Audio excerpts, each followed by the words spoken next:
Assalamualaikum warahmatullahi wabarakatuh. Pada kesempatan kali ini saya akan menjelaskan peralatan nyemprot ya sahabat tani ya. Untuk itu masih stay di channel Pejuang Ketahanan Pangan Indonesia yang bagian daripada dunia. Ya, kami ada karena Anda. Sahabat tani ya. Di dalam penyemprotan itu kita harus memperhatikan beberapa hal yang dibawa saat penyemprotan alat-alatnya. Karena apa? Itu demi keamanan penyemprot itu sendiri sahabat tani ya. Karena nyemprot itu di sawah itu banyak hal-hal yang kemungkinan serba terjadi. Artinya banyak kemungkinan hal-hal yang terjadi. Mungkin salah satunya itu keracunan, naudzubillah min dzalik ya. Kita berlindung dari takdir itu ya sahabat tani. Itu alat yang pertama, alat utamanya itu tank ya sahabat tani ya. Tank itu bisa berbagai merek ya sahabat tani ya. Jadi tank itu gunakan tank yang ada penyimpanan ini ya. Jadi di sini itu penyimpanan, tujuannya itu biar tidak bolak-balik cari sepuyer itu seperti ini sahabat tani ya. Bolak-balik itu karena istilahnya itu apa ya, buntet atau terjatuh dan sebagainya, nanti ada serepnya. Jadi gunakan yang tank, ada yang seperti ini. Untuk tanknya berbagai merek ya sahabat tani ya.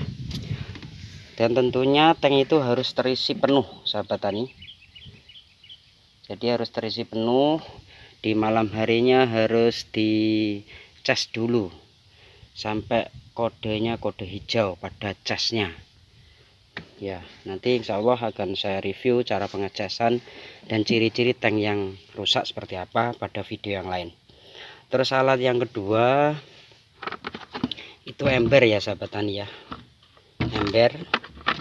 Embernya kalau bisa ya ukuran tang seperti ini ya. Ini ember cor. Jadi seperti ini ember cor. Ini kalau jangan terlalu besar, nanti waktu pengambilan airnya itu berat. Karena terkadang mungkin kalau dudukannya pendek segini enak ngisinya. Nah ini kan saudel ya, seperti sak dada itu enak, mudah. Tapi kalau artinya tidak ada tempatnya dan sebagainya, atau dudukannya terlalu tinggi, itu embernya kalau besar berat. Kalau diisi sedikit ya intinya kurang praktis, karena di sawah itu banyak alat yang dibawa, ember, tas dan sebagainya. Terus alat yang selanjutnya yaitu ini sahabat tani ya. Ini apa ini? Ikat perut ya sahabat tani ya. Ikat perut. Ini penting sekali karena apa? Nyemprot itu perlu tenaga ekstra sahabat tani ya. Bahkan ada yang menyatakan, artinya para pekerja itu mengalaminya, aku kalau kerja sehari nyemprot disamakan dengan kerja umumnya, saya nggak mau. Jadi mupuk nyemprot itu gajinya beda. Kalau di daerah kami itu gajinya variatif ya, ada yang 100.000, ada yang 80.000 itu satu harinya. Yang jelas beda dengan pekerjaan sehari-hari seperti matun, garuk atau mopok. Terus alat yang selanjutnya yaitu topi ya sahabat tani ya. Kenapa kita perlu topi? Ya kita lihat aja ya. Ini kan panas sahabat tani ya. Nah, mungkin ada yang bilang nyemprot itu pagi ya, kan petani juga punya aktivitas lain. Mungkin dia nyambi bekerja di perusahaan itu, terus paginya mungkin kalau punya anak kecil harus nyambi dulu, jadi nyemprotnya itu bisa ya tergantung lah waktu yang menyesuaikan. Tapi sebaiknya memang pagi atau sore sahabat tani ya. tapi ya belum tentu juga. Terus alat yang selanjutnya yaitu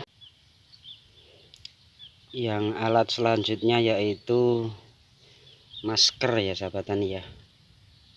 Jadi masker ini sangat penting. Biasanya saya menggunakan masker double sahabat tani ya, tapi saya tadi saya double dengan kaos.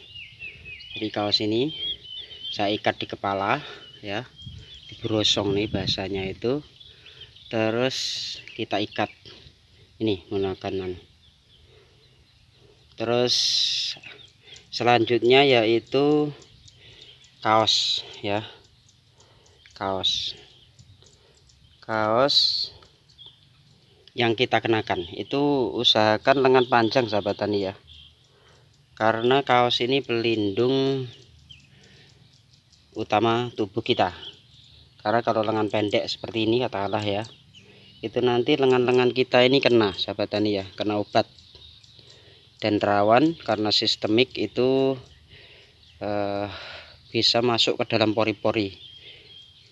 Walaupun nanti setelah kita nyemprot, kita mandi ya, mandi dengan sabun sulfur CF ya, yang mengandung belerang, terserah itu sabunnya, itu tetap kita menggunakan lengan panjang yang kita pakai untuk penyemprotan. Ini sengaja saya balik ya sahabat tani ya, tadi saya lepas karena apa ya, sumuk di sawah itu sumuk. Itu mungkin itu untuk alat selanjutnya, ada masker dan kaos untuk ikat kepala. Double masker ini kalau sudah double nggak perlu kaos brosong ya, tapi perlu juga karena kalau kita nggak double kaos, kita brosong kepala kita itu bagian leher terus bagian mungkin dahi ya, itu nggak tertutup dengan masker ini. Jadi tetap perlu brosong kaos. Kalau punya brosong yang praktis itu monggo, tapi saya suka menggunakan kaos. Pertama bisa kita gunakan lap keringat ya sahabat tani ya, karena jadi pejuang pangan itu memang berat, tapi harus bersyukur karena kita masih diberi kesehatan dan hidup. Buktinya sehat apa? Kita bisa nyemprot. Kalau nggak sehat nggak mungkin kita bisa nyemprot ya. Ini tas ya sahabat tani ya, tas ini penting, ini untuk bawa alat air minum, rokok atau HP. Karena kalau di saat saya berpengalaman nanti apa ya, HP itu jatuh terus kelendran kan susah, kita rugi, maunya untung tapi rugi. Terus yang terpenting itu bawa obat-obatnya sahabat tani ya. Nah, jadi obat itu harus dibawa. Jadi mau ngobat apa itu disurvei dahulu sahabat tani ya, disurvei keluarnya apa, seperti apa, dan waktunya penyemprotan jenis apa.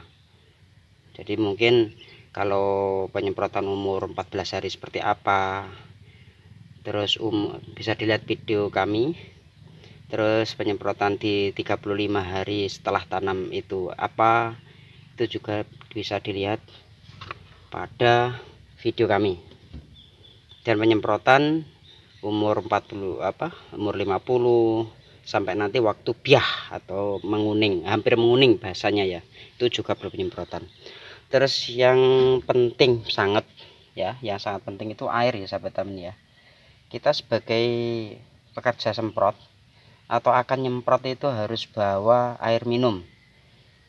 Dipastikan bawa air minum, mungkin 1 liter atau berapa, karena yang jelas nyemprot itu bahasanya itu sangat blek. Nah seperti ini.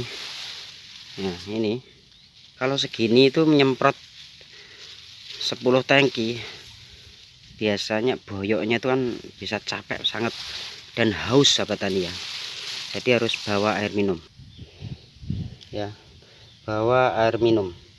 Terus yang terakhir, mungkin kalau orangnya perokok ya sahabat tani ya, itu bawa rokok ya, bawa rokok dan korek ya, kalau dia perokok bawa rokok dan korek. Itu biasanya di sela-sela kita nyemprot 3 tank atau 2 tank, atau nanti waktu ketemu pekerja lain bisa ngobrol, bisa bersosial dengan pekerja yang lain atau pemilik sawah-sawah yang lain. Itu praktisnya rokok untuk komunikasi dengan alat komunikasi atau mungkin alat sosial ya, alat sosial untuk pekerja yang ada di sawah itu yang rokok. Tapi sebaiknya kalau bisa ya tidak ngerokok, sahabat tani ya. Ngerokok itu tidak baik sebenarnya, tapi ya mau apa lagi, memang banyak pekerja yang ngerokok.